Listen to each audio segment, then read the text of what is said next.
Hey Chronolette, today for Try It Tuesday, I'll be showing you how to make your very own mask.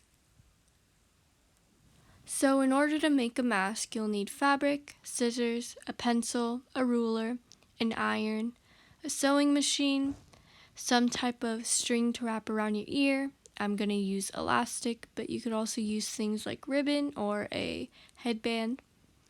You'll need pipe cleaners, and this is optional, but I'm using pins to help keep my fabric in place. So I laid both of my fabrics down and I put a ruler on it and marked my desired length with a ruler and a pencil. This mask in particular is 8.5 inches by 7.5 inches.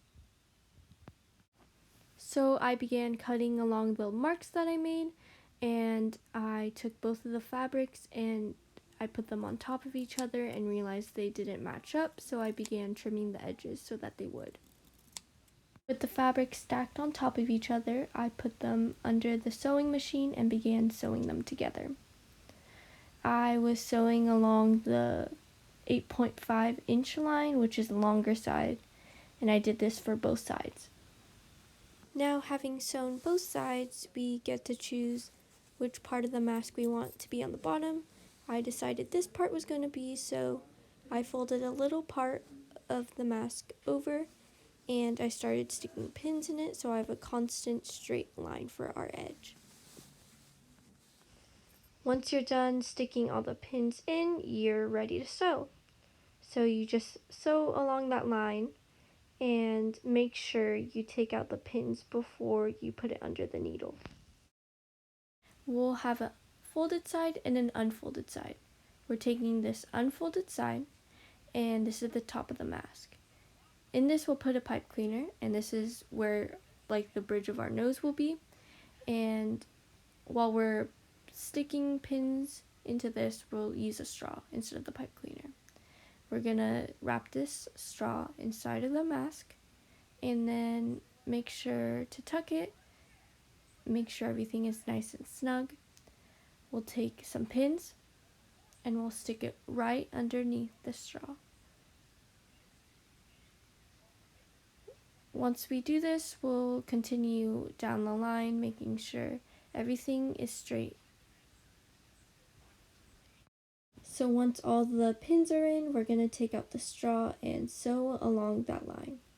We're going to make sure that we leave room so that the pipe cleaner can fit later on. And once again, make sure the pins do not go under that needle.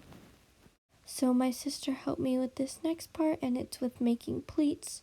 There are 3 of them in total, and they take up about half the mask. She is using a ruler to make sure each line is straight. And once she has a pleat down, she pins it with 2 bobby pins. So once she is done pinning down each pleat, she takes iron and irons everything, making sure everything looks crisp and sharp. So then you're going to want to sew down the pleats on each side of the mask. So our mask should look something like this. And what we're going to do is we're going to take a straw and we're going to wrap it around the side of the mask so that the elastic could fit later. And then we're just going to take some pins and pin it right under the straw so that later it's easier to sew. And we're going to do this on both sides of the mask.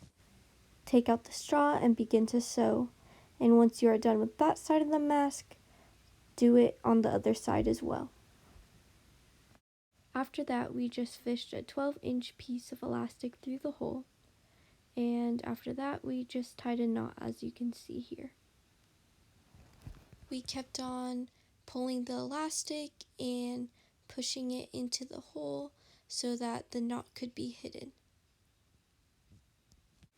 So we took some scissors and cut a little slit at the top of the mask.